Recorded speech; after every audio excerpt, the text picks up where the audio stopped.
Saudara Polda Metro Jaya memanggil Roy Suryo dan Tifauzia Tiasuma. Keduanya hadir untuk dimintai klarifikasi terkait laporan yang sebelumnya diajukan oleh Presiden ke-7 Joko Widodo.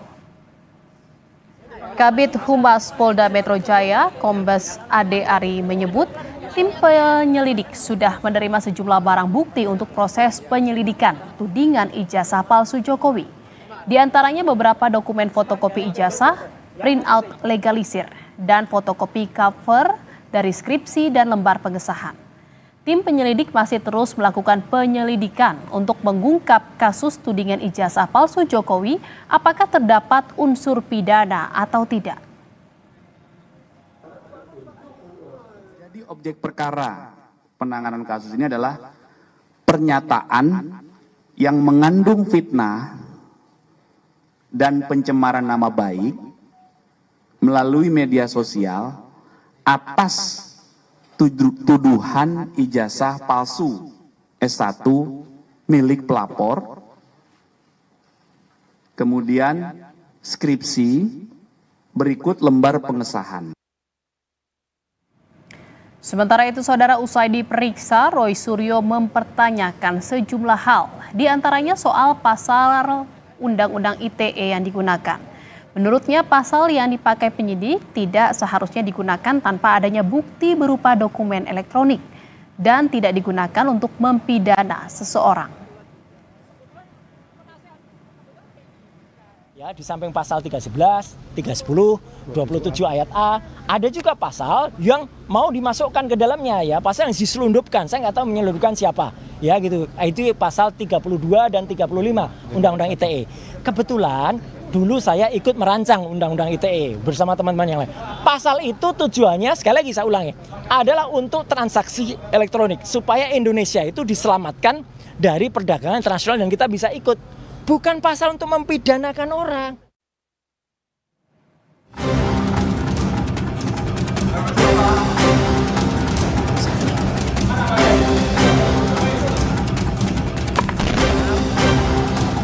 Kasus tudingan ijazah palsu milik Presiden ke-7 RI masih bergulir dan polisi mulai memeriksa sejumlah saksi.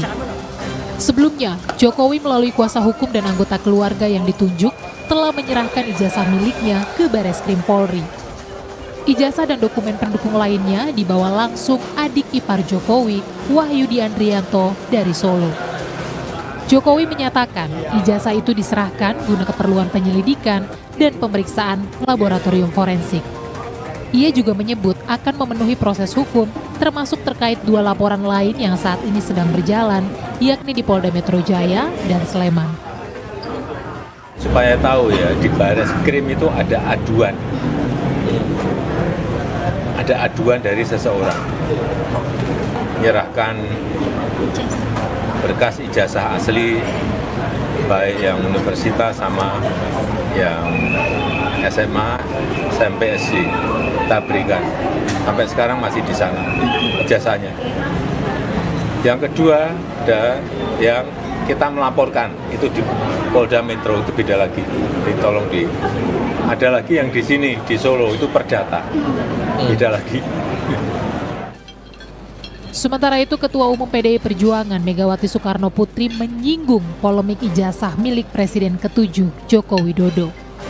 Meski tak menyinggung langsung nama Presiden ke-7 Joko Widodo, Mega menyebut pihak yang terlibat harus menunjukkan ijazahnya dan tak perlu ragu memberi bukti jika ijazahnya asli. Orang banyak tuh sekarang gonjang-ganjing urusan ijazah dan narkoba. Ya kok susah aja. Kalau ada ijazah itu pasti ada ini ijazah saya. Itu nah dengan demikian, nah ini kan saya pusing ya, pusing orang. Merespons pernyataan Presiden kelima RI Megawati Soekarno Putri yang menyinggung polemik soal ijazah palsu, Barisan Relawan Jokowi Presiden atau BARA-JP menyebut pihaknya mengapresiasi sumbang saran dari Megawati. Namun, sebaiknya hal itu juga ditujukan pada pihak terlapor, yakni Roy Suryo CS. Saran Bu Mega itu udah bagus ya. tapi sebagai negarawan juga Bu Mega sebaiknya juga menyarankan kawan-kawan Roy Suryo dan yang lain itu supaya juga menghentikan apa yang mereka lakukan. Hate speech, buat kegaduhan di publik, media sosial itu kan membuat hal-hal yang dianggap mereka betul, nyatanya sekarang Pak Jokowi sudah menyerahkan itu kepada Bareskrim. Kemarin dibawa adik ipar Pak Jokowi dan pengacara ke Bareskrim ijazah tersebut. Sebelumnya, Jokowi melaporkan 5 orang ke Polda Metro Jaya buntut tudingan ijazah palsu.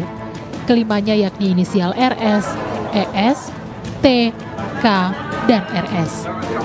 Tim Liputan, Kompas TV. Dan saudara, untuk mengetahui perkembangan terkini kasus tudingan ijazah palsu Presiden ke-7 Joko Widodo, sudah terhubung dengan jurnalis Kompas TV Zefanya Situmeang dan juru kamera Denny Yosua di Polda Metro Jaya. Selamat malam Zefanya, terkait penggunaan pasal-pasal Undang-Undang ITE yang dianggap Roy Suryo ini tidak tepat, bagaimana tanggapan dari pihak penyelidik dan juga tadi poin-poin apa saja yang digali dalam pemeriksaan tadi?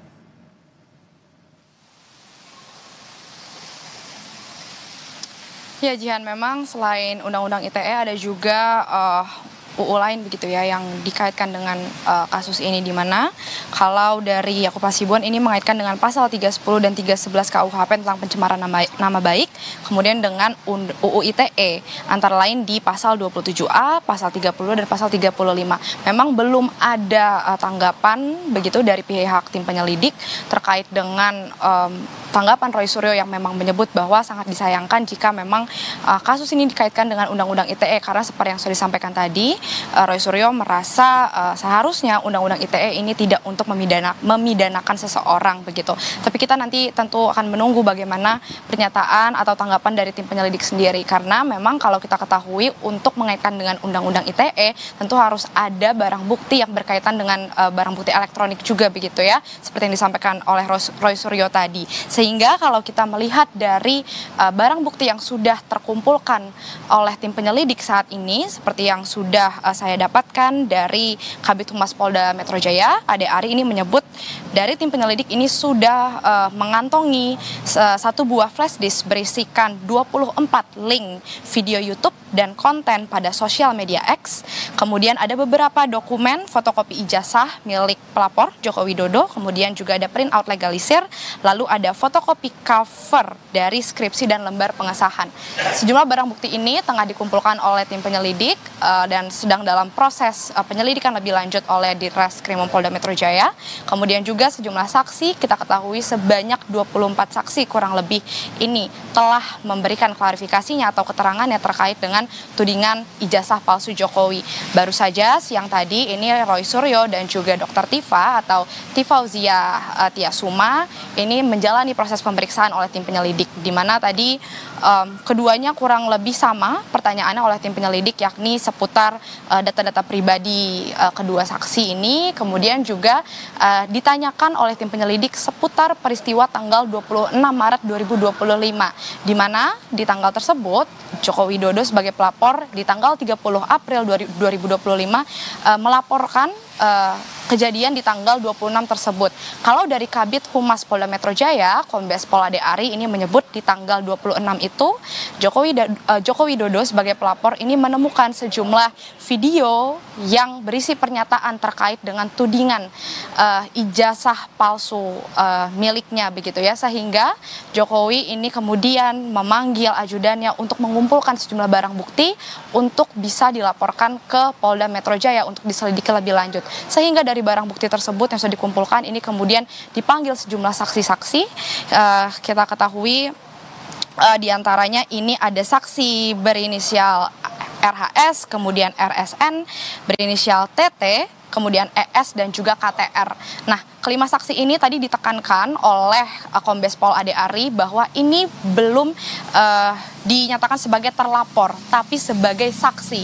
Sehingga memang fokusnya dari tim penyelidik saat ini adalah bukan untuk membuktikan keaslian dari ijazahnya, tapi untuk mengungkap terlebih dahulu dari peristiwa 26 Maret yang dilaporkan oleh Joko Widodo, apakah ini memang benar ada unsur pidana atau tidak. Sehingga dari keterangan para saksi ini dikumpulkan dengan juga barang bukti yang sudah dikumpulkan ini akan diselidiki lebih lanjut oleh tim penyelidik apakah ada unsur pidana atau tidak.